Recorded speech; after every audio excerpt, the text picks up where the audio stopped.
Hello everyone, welcome to the Manula classes. I am Naresh Sharma and going to discuss with you the current affairs of the day and today is 7th of August 2024. तो सबसे पहले हम चलते हैं MCQs की तरफ। अभी बांग्लादेश बहुत ज्यादा लाइमलाइट में है, so just have some questions regarding Bangladesh.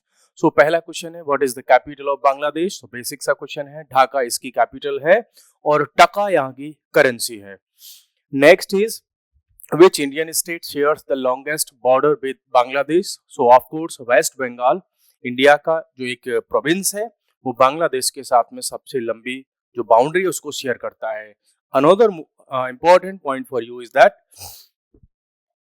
India का जो लॉन्गेस्ट लैंड बॉर्डर है वो बांग्लादेश के साथ में है। न चीन, न पाकिस्तान, न अफगानिस्तान, न म्यांमार, उनमें से किसी के साथ नहीं है। It is along the Bangladesh के साथ में है। ठीक है। In which year did India and Bangladesh sign the land boundary agreement to resolve border disputes? तो इंडिया और बांग्लादेश के बीच में जो बॉर्डर डिस्प्यूट था उसको सॉल्व करने के लिए हमने 1974 में लैंड बॉर्डर डिस्प्यूट्स का एक एग्रीमेंट साइन किया था। नेक्स्ट हमारे पास में क्वेश्चन है, which of the following rivers forms a significant part of the border between India and Bangladesh. So ये कौन सी रिवर है जो एक बहुत बड़ा एक बाउंड्री जो है क्रिएट करती है? तो वो है जमुना। यमुना नहीं, जमुना ये जो रिवर है वो जो है बॉर्डर क्रिएट करती है, एक लंबा बॉर्डर जो है शेयर करती है इंडिया और बांग्लादेश के साथ में। What was the primary purpose of 2015 land boundary agreement LBA between India and Bangladesh? 2015 में इंडिया और बांग्लादेश ने एक बड़ा एग्रीमेंट साइन किया था LBA 2015 में, और इसका पर्पस क्या था? इसका पर्पस था to resolve border disputes and exchange and enclaves. Issue ये था इसमें कि जैसे बांग्लादेश का जो बॉर्डर है उसको अगर आप देखेंगे तो उसमें कई बार ऐसी सिचुएशन पाएंगे कि आप ऐसे करके बहुत सारी बाउंड्रीज हैं। तो इट मींस इंडिया का कोई एक विलेज यहाँ पर है, ठीक है, और बांग्लादेश का कोई एक विलेज यहाँ पर है, ठीक है। तो उनको दिक्कत होती थी कि सपोज करो इसके लिए डिस्ट्रिक्ट हेडक्वार्टर कहाँ पर है, यहाँ पर इसको जाना है तो यहाँ जाना पड़ेगा, जबकि इसके लिए डिस्ट्रिक्ट हेडक्वार्टर कहाँ पे है, यहाँ पे, तो इसको यहाँ जाना पड़ेगा। तो इससे प्रॉब्लम आती थी। तो इंडिया ने क्या किया, इंडिया बांग्लादेश ने कि एक ऐसी स्ट्रेट बाउंड्री क्रिएट करने का जो है एफर्ट्स लगाया था इस एलबीए के थ्रू कि इंडिया के जो और बांग्लादेश के जो पर्सन है बॉर्डर वाले रीजन्स में रहते हैं उनकी ऐसी जो प्रैक्टिकल सिचुएशंस हैं, प्रैक्टिकल प्रॉब्लम्स हैं, उनको हम सॉल्व कर सकें। सो अब हम चलते हैं आज के करंट अफेयर्स की तरफ। बांग्लादेश लाइमलाइट में है तो यहाँ से तो आपको बहुत सारी न्यूज मिलने वाली है। So Bangladesh parliament dissolved, Yunus proposed as interim leader. Bangladesh की जो पार्लियामेंट है उसको डिसमिस कर दिया गया, डिसॉल्व कर दिया गया है, और अभी वहाँ के एक पर्सन है मिस्टर यूनुस, इनको इंटरिम गवर्नमेंट का हेड बनाने के लिए इन्होंने डिक्लेयर किया है वहाँ की प्रेसिडेंट ने। और साथ में क्या हुआ है कि जो बांग्लादेश नेशनलिस्ट पार्टी की जो चेयरपर्सन थी दैट इज खालिदा जिया, इनको भी जेल से रिलीज कर दिया गया है ना। और इनके और भी जो शेख हसीना के और भी बहुत सारे अपोनेंट्स थे उनको भी जेल में से निकाल दिया गया है। प्लस आवामी लीग के जितने भी सपोर्टर थे, ये आवामी लीग क्या है? आवामी लीग एक पॉलिटिकल पार्टी है जिस पार्टी की गवर्नमेंट अभी तक थी। इट मींस जो शेख हसीना है वो आवामी लीग की अपनी लीडर थी और उन्होंने इलेक्शन को जो है जीता था और उसके बाद उनकी गवर्नमेंट फ्रेम हुई थी आवामी लीग की। तो अभी आवामी लीग के जितने भी सपोर्टर्स हैं उनको ढूंढ करके मारा जा रहा है, उनको अरेस्ट किया जा रहा है, और ढाका की जितनी भी स्ट्रीट्स हैं उन सब पर बहुत बड़ी बड़ी रैली हो रही हैं। अब यहाँ पर और भी कुछ बेसिक से पॉइंट्स हैं जो आपको जानने चाहिए कि देखो, मैं इसका आपको मीन्स कई सारे इसमें आर्टिकल्स आपको मिलेंगे।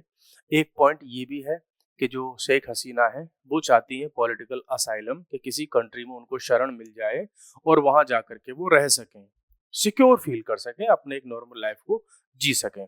अब आपको एक चीज और भी बताऊंगा कि देखो, अभी तक आज से 3 दिन पहले तक आवामी लीग की जो लीडर थी शेख हसीना और फॉर्मर प्राइम मिनिस्टर हैं वो बांग्लादेश की, उनके पास में सैकड़ों करोड़ रुपए के बंगले हुआ करते थे, गाड़ियां हुआ करती थी, सब कुछ था उनके पास में। लेकिन जैसे ही वहां की पॉलिटिकल सिचुएशन जो है डैमेज हुई, जैसे ही वहां पर जो सत्ता है, जो पावर है, उसमें वायलेंस स्टार्ट हुआ, आज शेख हसीना की ये सिचुएशन है कि उनके पास रहने के लिए घर तक नहीं है। उनको अपने ही कंट्री से, अपने प्राइम मिनिस्टर हाउस से भागना पड़ा। ये सिचुएशन वहां पर क्रिएट हो गई। सो समय है, कब चेंज हो जाए कुछ पता नहीं।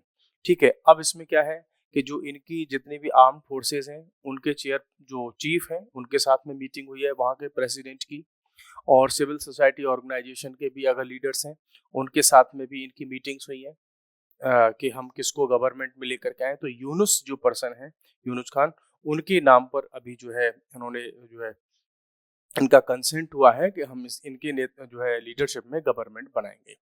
प्लस जो हसीना है, शेख हसीना, उन्होंने यूएई और सऊदी अरबिया इधर भी अपनी रिक्वेस्ट भेजी है कि इनको वहां पर मिल जाए क्या, पॉलिटिकल असाइलम मिल जाए।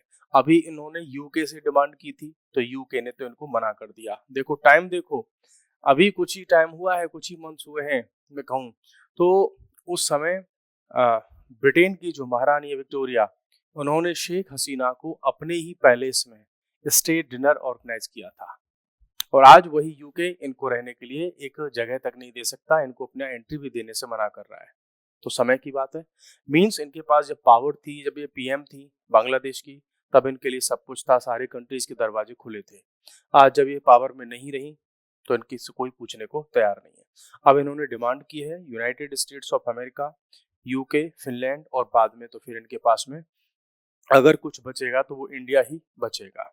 अब इसमें और क्या क्या हो रहा है देखो, मैं आपको थोड़ा सा इसका बैकग्राउंड समझा देता हूँ शॉर्ट में कि आवामी लीग बांग्लादेश की पार्टी जो अभी गवर्नमेंट में थी, और दूसरी एक पार्टी है BNP, Bangladesh nationalist party. Awami league एक थोड़ा सेक्युलर और लिबरल टाइप की गवर्नमेंट चलाना चाहती है, और जो बांग्लादेश नेशनलिस्ट पार्टी है, इसको कंट्रोल करते हैं वहां के फंडामेंटलिस्ट। इट मींस वो वहां पर लगभग क्या लागू करना चाहते हैं, वो शरीयत का रूल लागू करना चाहते हैं। इट मींस इस पार्टी में जो रिलीजियस लीडर्स हैं, इस्लामिक फंडामेंटलिस्ट हैं, वो इस पार्टी को चलाते हैं। तो उन्होंने हमेशा से यहाँ पर वायलेंस और उस सबको क्रिएट किया। मींस अब जो सिचुएशन खराब हुई, इसको नाम तो दिया गया जो है स्टूडेंट प्रोटेस्ट का। अब सोचो आप, कोई स्टूडेंट प्रोटेस्ट ऐसा होगा कि प्राइम मिनिस्टर के उसमें रेजिडेंस में घुस जाएंगे, उसका सारा सामान लूट करके ले जाएंगे। और जब ये शेख हसीना है, 70 साल के आसपास की हैं, ठीक है, उनके उस प्राइम मिनिस्टर हाउस में ये लोग घुस गए। 2-4-5 मिनट पहले वो वहां से निकल चुकी थी। उनके कपड़े, उनकी साड़ियां पहन पहन करके वो दिखा रहे हैं, उनके ब्लाउज वगैरह उनको भी पहन करके दिखा रहे हैं। वो जो तथाकथित जिनको हम स्टूडेंट्स बोल रहे हैं, उनके अंडर गारमेंट्स को भी ऐसे लहरा रहे हैं। तो क्या इनको आप स्टूडेंट मानोगे किसी भी जो है आइडिया से, किसी भी एंगल से? नहीं, स्टूडेंट नहीं है, प्रॉपर एक फंडामेंटलिस्ट इस्लामिक मूवमेंट उन्होंने क्रिएट किया वहां पर, जो शरीयत इस्टेब्लिश करना चाहता है। ठीक है, तो ये सारा का सारा सिस्टम यहाँ पर डेवलप हो चुका है, और आज बांग्लादेश की सिचुएशन बहुत बुरी तरह से खराब हो रखी है। नेक्स्ट हमारे पास में एक न्यूज है किसकी, गूगल मोनोपोलिस्ट रूल्स अमेरिकन जज इन अ की एंटी ट्रस्ट केस में। अमेरिका की एक कोर्ट ने गूगल के अगेंस्ट में एक जजमेंट दिया है। काफी टाइम से ये केस चल रहा था। क्या इस जजमेंट में क्या है, इस जजमेंट का अगर मैं आपको एक जिस्ट बताऊं, तो जिस्ट में ये कहा है कि गूगल को अपनी मोनोपोलिस्टिक अप्रोचेस को, पॉलिसीज को खत्म करना होगा। गूगल जहां पर भी है, ये बाकी के जितने भी कंपटीटर हैं उन सबको खत्म कर दे रहा है। इसके लिए इन्होंने एग्जांपल्स दिए हैं इस केस में, आप भी जानते होंगे। आप कोई भी नया मोबाइल परचेज करके लाओ, आपको by default Google search option मिलेगा। बाकी बहुत सारे सर्च इंजन्स हैं, लेकिन वो सब आपको नहीं दिखाई देंगे। चाहे वो एप्पल हो, आपके कोई भी एंड्रॉयड मोबाइल फोन हो, सबके साथ में इसने एग्रीमेंट कर रखा है, सबको पे कर रखा है, और वो केवल इनबिल्ट में क्या इंस्टॉल करके देते हैं, गूगल सर्च इंजन। उसको आप हटा भी नहीं सकते। ठीक है, ये सब इंस्टॉल करके ये देते हैं। अब उसकी वजह से क्या होता है कि मार्केट के जितनी अदर कंपनीज हैं, कंपटीटर्स हैं, वो सब मार्केट से खत्म हो गए। उन सर्च इंजन्स का कहीं यूज ही नहीं होने देता ये। सो उस मोनोपोलिस्टिक अप्रोच के लिए इन्होंने इसको जो है क्रिटिसाइज किया है और कहा है कि इस सब के लिए आप पर केस वगैरह होना चाहिए। अब गूगल पर जो केस किया था, देखो कंपनी कहाँ की है, यूएसए की ही, और यूएसए की ही बहुत सारे अराउंड 12 से 13 जो स्टेट्स हैं वहाँ के यूएसए के, उन्होंने केस कर रखा था इसके अगेंस्ट में, गूगल के अगेंस्ट में, और डिसीजन गूगल के अगेंस्ट में ही आया है। हालांकि गूगल ने ये कहा है कि हम जो है हायर कोर्ट में जा करके अपील करेंगे। फिर हमारे पास में है कि Kamala Harris selects Walz as VP nominee. अभी तक जो यूएसए में प्रेसिडेंट इलेक्शन का जो प्रोसेस चल रहा है, उसमें जो बाइडेन और डोनाल्ड ट्रंप ये दोनों ही आमने सामने थे। जो बाइडेन ने अपना नाम पीछे ले लिया और उनकी जगह पर आ गई है कौन, कमला हैरिस, इंडियन ओरिजिन की है। अब इन्होंने वाइस प्रेसिडेंट के लिए किसको रखा है, वॉल्स को। तो ये उसमें इलेक्शंस में पार्टिसिपेट हो सकता है दिसंबर के आसपास तक इनके इलेक्शंस फिनिश हो जाएंगे और देख पाएंगे हम कि कैसा इसमें क्या रिजल्ट आने वाला है। नेक्स्ट हमारे पास में है will suspended officers high court will suspend high court officers, high court warns MCD over drowning deaths. Delhi high court ने एमसीडी के जो ऑफिसर्स हैं उनको बुरी तरह से फटकार लगाई है, उनको डांटा है, स्कोल्डिंग उनकी की है, और उनको क्या कहा है, देखो आप देख लो कि हम एमसीडी के ऑफिसर्स को सस्पेंड करेंगे। क्यों कि आप दिल्ली में कहीं भी देख पा रहे हैं, अभी रिसेंटली 3-4 बच्चे और उनकी डेथ हो गई। मैं स्टूडेंट्स की बात नहीं कर रहा हूँ, अदर की बात कर रहा हूँ। अभी तक दिल्ली में बरसात की वजह से डिफरेंट प्लेसेस पर अराउंड 100 पीपल की डेथ हो चुकी है, लेकिन जो एमसीडी की ऑफिशियल्स हैं वो कोई ऐसी रिस्पॉन्सिबिलिटीज वर्क नहीं कर पा रहे हैं। चाहे वो स्टूडेंट्स की डेथ हो, नॉर्मल पीपल की डेथ हो, उसमें लेडीज, जेंट्स या जो है सीनियर सिटीजन, उनकी डेथ हो रही है। तो यहाँ पर हाई कोर्ट ने ये कहा है कि आप लोग जो सीनियर ऑफिसर्स हैं वो काम नहीं कर पा रहे हैं, आप लोग दूर बैठे करके आप अपनी एक अच्छी लाइफ जी रहे हो, लेकिन जो कॉमन पर्सन है वो वहां पर मर रहे हैं। तो अब अगर इस चीजों को आप नहीं सुधारोगे तो हम आपको सस्पेंड करेंगे, आपके अगेंस्ट में ही एक्शन लेंगे। अदरवाइज जो रिस्पॉन्सिबल ऑफिसर्स हैं उस रीजन के, उनके अगेंस्ट या तो आप एक्शन लो, नहीं तो हम आपके अगेंस्ट में एक्शन लेंगे। और ये सिचुएशन बहुत खराब हो रखी है दिल्ली में कि आप कहीं भी किसी भी एरिया में चले जाओ, आपको ज्यादातर केस में ऐसा लगेगा ये कोई नेशनल कैपिटल नहीं, जबकि इंडिया का कोई बहुत ही रूरल और बैकवर्ड एरिया है जिसको डेवलपमेंट की कभी हवा भी नहीं लगी, कुछ ऐसा आपको फील होगा। नेक्स्ट हमारे पास में है states step up vigil along Bangladesh border to check unauthorised entry.